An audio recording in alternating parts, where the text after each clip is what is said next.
We will halve inflation, grow the economy, reduce debt. Nothing's changed. The circus moves on, rinse and repeat. We have an opportunity to become Europe's Silicon Valley. We can perhaps be a broker of some sort with Ukraine. We expect inflation to come off quite rapidly in the rest of this year. Obviously, we want to see that happen. What we now need is a period of stable, quiet, serious government. You're listening to Bloomberg UK Politics. I'm Stephen Carroll. And I'm Lizzy Burden. Coming up on today's programme, dirty air, centralised government. No, I'm not talking about China, where the UK Foreign Secretary James Cleverly is touching down for a visit, though we will be discussing that. We're going to be bringing you an interview on the expansion of ULEZ, London's ultra-low emission zone, which controversially kicks in today. That conversation between Stephen and Simon Birkett, founder of Clean Air London, will be bringing you shortly. First, though, we're getting to perhaps the crunchy, interesting details of what Labour's policies might look like as we inch towards conference season. We've had the interview in the Sunday Telegraph, the Shadow Chancellor Rachel Reeves ruling out wealth taxes, indeed promising that Labour wouldn't add to the already record tax burden at all, inevitably prompting questions about how her party would pay for its spending commitments if elected. Lizzy, I can imagine you poring over the words that were in the Sunday Telegraph to see, to add to what we knew already. Of course, you spoke to Rachel Reeves not that long ago about their policies as well. This is an interesting move by Labour. Are we getting close to seeing perhaps a greater architecture of what the tax policy is going to look like? Well, look, it raises the question of whether the Office for Budget Responsibility, the UK's fiscal watchdog, should be costing both the main parties' fiscal proposals. In fact, the former head of the Office for Budget Responsibility, Robert Choate, suggested to our colleague Philip Aldrich that they should do just that. And it sounds sensible, but I was intrigued to discover just how small the OBR is compared to its international counterparts. If you look at the staffing numbers, it just wouldn't be feasible at the moment. Did you know, Stephen, that the Dutch budget watchdog has more than 3 times as many staff as the OBR? No, and what's the Dutch budget watchdog called? Does it have an amazing acronym as well? Maybe it does, but don't even try me on my Dutch. But guess how many staff the OBR has? 100? 45. Oh. Which is a bit puny, isn't it? But when you've got an election around the corner that looks like it's going to be a close call, and when the polls are suggesting that there is going to be a change of government, I feel like you have to ask, wouldn't the responsible choice be to put a little more resource into it? Yeah, I suppose give an office the possibility of being able to cost both sides' proposals perhaps might give voters a bit more clarity going into that election as well. Yuan's not here today, but if he was, I'm sure he'd be screaming fiscal drag in our ears, as of course, no matter what proposals the next government put in place for tax, the fact they're freezing the tax thresholds means we'll all be paying more anyway, especially as wages are going up. But let's turn to other matters now. The Foreign Secretary on his way to China today. James Cleverly is planning, we're told, to further UK national interests during the visit, including cyber, international security and human rights. He'll be the most senior British diplomat to visit China in 6 years. And to discuss, we're joined by our UK government editor Alex Morales and Sofia Horta, who's now part of our Markets Today team, but until very recently was based in Hong Kong covering China for Bloomberg. So we're drawing on both of your expertise to set up this discussion for us. Alex, how important is this trip for the UK? Well, look, I mean, it's the first trip by a foreign secretary to China in 5 years. China's the second biggest economy in the world, and you can't really ignore it, which is the argument the government makes. It's an important economic relationship, but it's also important to engage with China on issues like climate change, Russia and Ukraine, and obviously the UK has an interest in what happens in Hong Kong and other things. So, it's an important trip, and you could say it's got sort of two sort of aims. One is on the diplomatic side. The UK wants to keep China on board with, not being too aggressive in Taiwan. It wants to make sure it doesn't get too involved in the Russia-Ukraine conflict, and as I mentioned before, climate change. But then there's also the economic side of things. It's a very important economic relationship.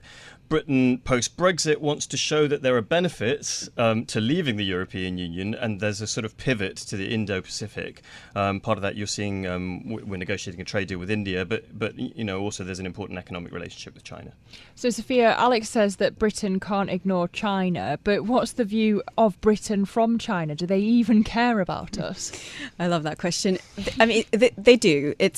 I would say it's a much more, it's a far more important meeting from the UK UK side than it is for China. But given the context of China really trying to shore up confidence among foreign investors and saying, hey, we're open for business after they scrapped COVID zero at the end of last year, and really kind of trying to re-engage with the West, this is another important meeting for officials in Beijing. So I would say less important than it is for the UK, but any ally is a good ally and does come on the back of, most G7 economies or sending a leader at least or a senior representative to China. So I would say this is another one. And shoring up confidence, I mean, really saying, hey, people do want to visit us, people want to engage with us on the economic side of things, will be a lot more important than diplomacy. I think the diplomatic relationship with the UK is just more a war of words than anything else from the China side. Interesting. And of course, we've got the US Commerce Secretary Gina Raimondo is in China at the moment as well. That's a visit of a very different tone too, given the tensions in the US-China relationship. Will that make things quite different for James Cleverly? I mean, I do think, at least in Beijing, there's a sense that the US kind of opened the ground or opened the door for the UK to visit. There's a sense that the UK follows whatever the US says. I'm sure the UK has a response to that. But it is it is at a time when the US-China relationship seems to be maybe not repairing itself, but at least re-engaging. When Biden kind of signaled this with the de-risking slogan that now everyone's using, this is what the new US approach is, where they can separate. And Raimondo did this. She separated the engagement with China on the trade and economic front from the diplomatic and political front. And if the UK can do this successfully as well, that kind of sets the tone. So, Alex, that's the difference between the UK and the US positions and the similarities as well. What's the difference between Sunak's position on China from his predecessors? Because, of course, James Cleverly also served under Liz Truss, the China hawk. Yeah, well, I mean, it's sort of tricky. I mean, we're clearly a long way from the golden era that was hailed, I think you remember, probably 8 or 9 years ago by David Cameron and George Osborne, where they said, we're entering a golden era of relations with China. They were going to promote trade and all sorts of other things. But since then, there's been a retreat, and not just by Truss, who you mentioned, who's the China skeptic, but under Theresa May, we retreated from letting Chinese companies have involvement in our nuclear industry. Under Boris Johnson, who used to protest, I'm not a Sinophobe, but he also retreated under considerable pressure from his party from Chinese involvement in UK's 5G networks. So it's fair to say it's been a pretty spiky relationship of late, not least because of China's crackdown in Hong Kong, its proximity to Russia, and the growing suspicion domestically of Chinese involvement in those critical national industries. Truss, as you say, was a China hawk. She didn't really have time to set a Chinese policy for the UK. She was only in power for seven weeks. And it's fair to say that Sunak is sort of more pragmatic, is how he would describe it, about the UK's relationship with China. You have to engage with China, but you also have to sort of be suspicious about about Chinese involvement in those industries that we talked about. So of all those predecessors, who's he most like? Tough to say. I mean, he's not like Truss. I mean, I guess you could argue that Theresa May, Boris Johnson, and Rishi Sunak were pretty similar in their approaches to China, in that they felt the need to engage with it, but also to keep it at arm's length when it comes to certain bits of the UK economy. Is this actually important to voters here in the UK, or how do you see the government trying to spin this trip to look advantageous or interesting to voters here? I think it's probably fair to say that voters don't really care that much about the UK's relationship with China. I mean, I'm sure there's a very tiny percentage of voters who do care, but we're in the middle of a cost of living crisis. Inflation is still high. The economy's pretty stagnant. The NHS, the National Health Service waiting lists are at record levels, and immigration's back in the headlines to an extent that it hasn't really been since the sort of Brexit years. So, yeah, voters have a lot more things on their mind, but that said, foreign policy goes on. Foreign policy isn't often a vote winner, but the government still needs to engage with other countries. Sophia, should the British public care more about UK-China policy? Should we be more worried about the transfer effect of Chinese economic weakness or China's semiconductor policy, for example? I think what's interesting since I moved back here, Lizzy, is that what tends to grab people's attention is actually the things that don't matter for the UK's economy. So, for example, Alex mentioned earlier Taiwan. It's I found it to be an obsession here. People are incredibly interested with what China is doing. Taiwan, Xinjiang as well, and Hong Kong, the crackdown there, which I was there when it happened and saw it really firsthand. But actually, what matters for the UK is more what is agreed on the trade side of things. Let's not forget also that the US has almost strong-armed its allies into following the curbs on Chinese tech, and that is what matters. I think the British public should perhaps pay more attention to that, but it tends to ask a lot of questions over things that would honestly be dismissed in Beijing as just the UK meddling in its business. Alex, what will Cleverly be, what can he do to make this look like a successful trip? Is it ultimately just a photo op? I think that's probably a slightly unfair characterization. It's not just a photo op, but he's also not planning to come back with some big piece of paper that he's going to wave in the air and said, "I've agreed this with China." It'll be his first meeting with the Chinese Foreign Secretary. For him, it's about making sure that China isn't too bellicose towards Taiwan, that China doesn't move too much towards Russia in the Ukraine conflict, that he keeps Chinese engagement in the climate change thing. It's sort of all those things, but there's no overarching goal from this trip. Sophia, any chance we're going to get a reciprocal visit anytime soon? It's interesting because the visits so far, or at least the meetings so far, have been very much hosted by China rather than the other way round. So I would say, though, if this goes well, this could set the stage for the first one-on-one meeting between Sunak and Xi Jinping at the G20, and that would be, I think, a much bigger deal because Sunak is the only G7 leader who hasn't met Xi face-to-face since China opened its borders. And that would be, I think, more significant and symbolic. Okay, Sofia, Horta, Costa and Alex Morales, thank you to you both for covering those various perspectives of that trip, and we'll bring you more details of James Cleverly's journey to China as we get it later in the week. Now, today, London's ultra-low emission zone becomes the largest pollution charging zone in the world. It's the latest expansion of the area, which will see older polluting cars charged a fee to drive in Greater London. The policy has attracted some criticism, but it's also credited with the Conservatives holding their seat in the recent Uxbridge by-election. We've been discussing it with Simon Birkett, the founder of Clean Air London. And given the backlash, Stephen started by asking him whether he felt the scheme was a success. Well, this will be the 9th phase of emission zones in London, so it's worth looking at that perspective over more than 15 years. It has been, or together, they've been very effective at reducing the number of diesel vehicles, in particular cars, for example, that have been first registered in London. So the number of those has fallen by something like 90% since the peak of 2015-16 to just over 5,000 last year.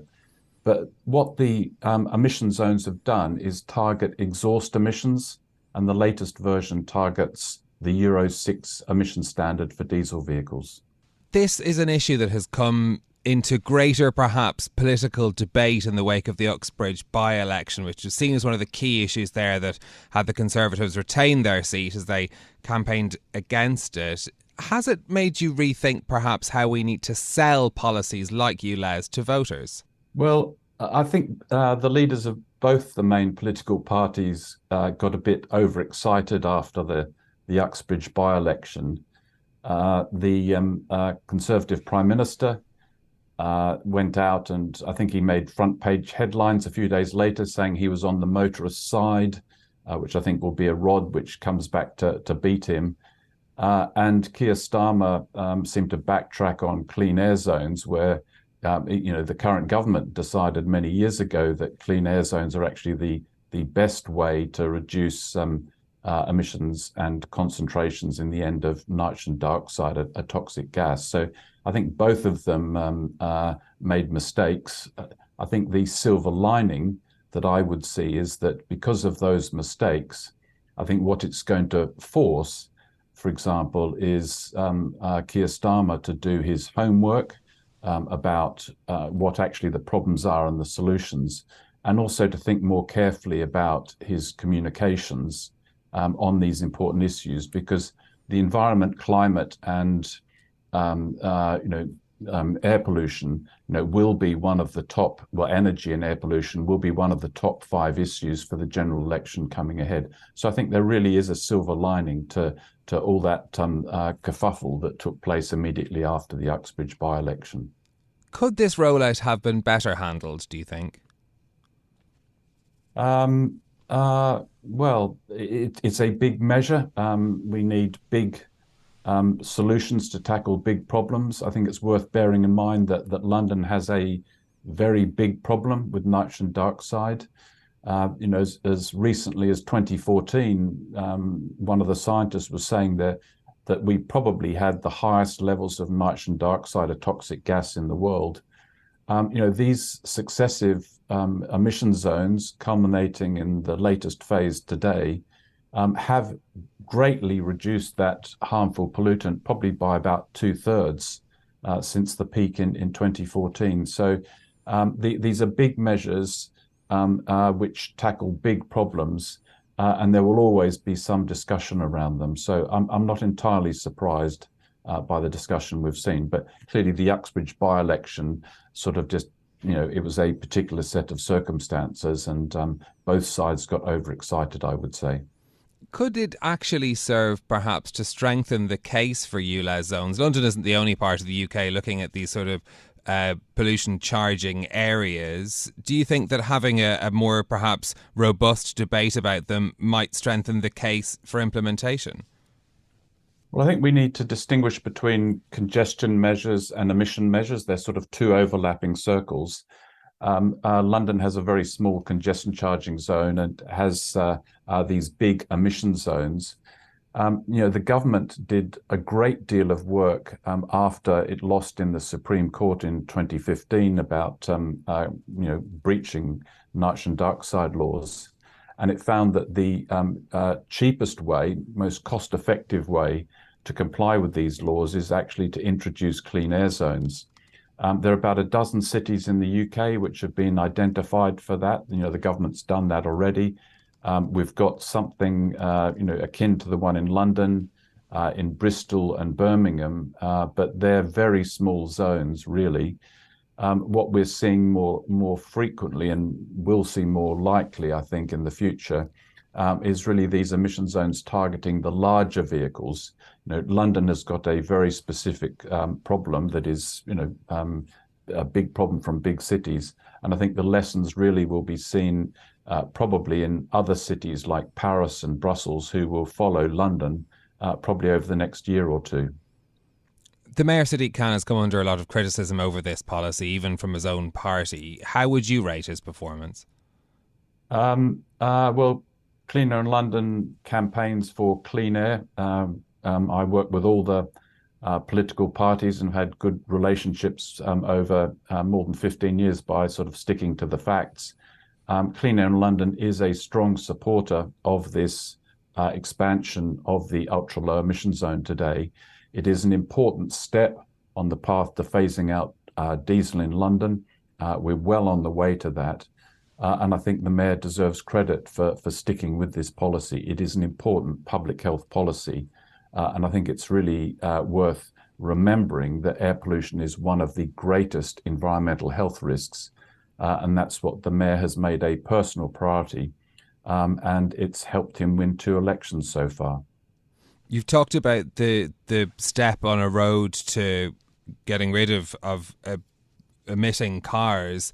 The business secretary, Kemi Badenoch, recently said she's weighing pushing back the 2030 deadline for all new vehicles to be petrol and diesel free. What's your view on that?